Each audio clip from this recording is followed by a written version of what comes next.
Now, the Home Secretary, Suella Braverman, is facing calls from a number of police and crime commissioners across the country to get new officer recruits out of the classroom and onto the beat. It's law and order stuff, this. It's another little bit of breaking for you, because they say that regulations requiring new recruits to undertake 3 years of study is likely to endanger the government's flagship 20,000 police uplift programme.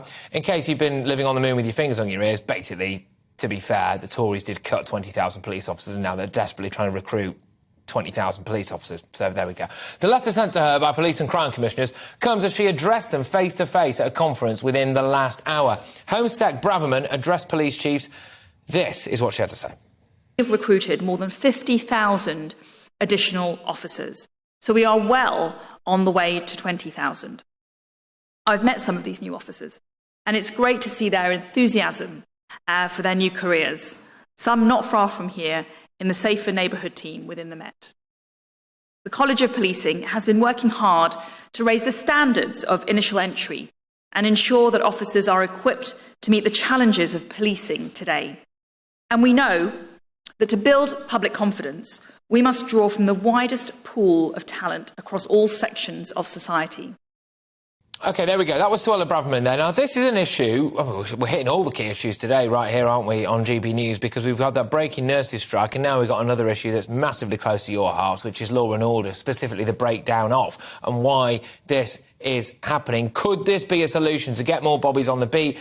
Do you really care if the person who comes around to investigate a burglary or a murder or a stabbing has got a degree? I mean, goodness only knows why some of those people would need a degree. Can't we do more in-house training, get them out on the beat quick enough? The only degree they need is potentially one in common sense. But I'm joined now by someone who was at that summit, up close and personal, with Suella Braverman, Ellie Vesey-Thompson, who is the Deputy Police and Crime Commissioner for Surrey. Right. So, lots to get stuck into here. Why on earth does a police officer really need a degree? Can't we just be fast-tracking them through? Can't you all just train them yourselves and get them out there? What a question. Thanks for having me. Firstly, I just want to reassure viewers that police officers aren't spending the entire first 3 years in the classroom. It's about 10% of that time over 3 years. But you're right, and one of the reasons that myself and many police and crime commissioners around the country really welcome what Suella has said today is that we need police officers from all walks of life, and the degree requirement really puts off some people from applying because they might be at a stage in their life where they just don't have the time to dedicate to studying for a degree alongside the job and the training that's involved in that aspect. OK, that's interesting. What kind of recruits are you getting? I have heard some absolute shocking stories, OK? Now, yeah, all right, you only hear the bad stuff, but some of it is awful. Someone had a therapy slug that they had to keep with them at all times, a recruit, that was like a comfort animal. I'm not joking. Someone used to get dropped off every day by their mum and dad who called into one of the offices so they didn't think their son was being treated particularly nice. What kind of recruits are we getting in the police at the minute?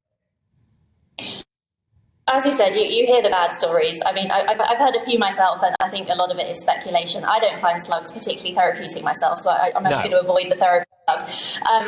But we are getting decent recruits. We're getting really good people through the door. The problem is we're just not getting the diversity. And so, for example, I lead our office on veterans, military and veterans, and we're not getting the ex-forces recruits that we used to because people don't want to leave the military and then spend 3 years studying a degree. So that's one of the problems. And again, that's why we welcome what the Home Secretary's announced today. It's almost like we planned this because you're taking the words out of my mouth. Everyone's screaming at me here in the inbox. Veterans, veterans, veterans. And this is a fantastic thing to do.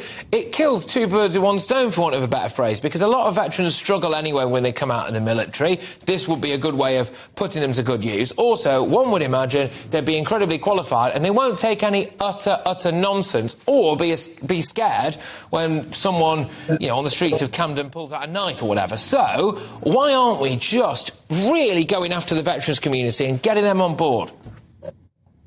Absolutely. I mean, I'm someone with a degree. You wouldn't want me going into a bar crawl, but you'd absolutely want an ex-forces person going in to break up that fight. It's actually something that in Surrey we've already been looking at as options for ex-forces. So I'm really pleased that this sort of takes away the barrier. And actually what the Home Secretary said today about cutting the red tape to make sure that this route does become available is really important, because a lot of it is red tape. But yeah, as you say, it kills two birds with one stone, for want of a better phrase. We've got some excellent forces officers, ex-forces officers in Surrey and across the country already. But I've spoken to many of them since the degree requirement came in, and a lot of them know former colleagues from the forces who are put off from joining. Yeah, 100%. People don't really care about red tape. What they really want to make sure is that they feel safe on the streets, that their daughters or their sons or whatever can walk home from school or from a night out and not feel threatened, and that if something does happen in that terrible situation, that they're going to get a quick and speedy response from the police. The best that can be done to fast-track that approach, in my view, is, well, frankly, the best option. Ellie, thank you very much. Ellie Vesey-Thompson there, the Deputy Police and Crime Commissioner for Surrey. Just on that issue, apparently less bobbies in the classroom, more boys on the beat. There's a couple of people getting in touch actually to tell me when was the last time we actually saw a bobby on the beat. Bit skewed for me. I am now based down in London, but I take your point. I don't remember when I went back home to see my family up the last weekend. Honestly, I don't remember the last time I saw a bobby on the beat in my local hometown, but there we go.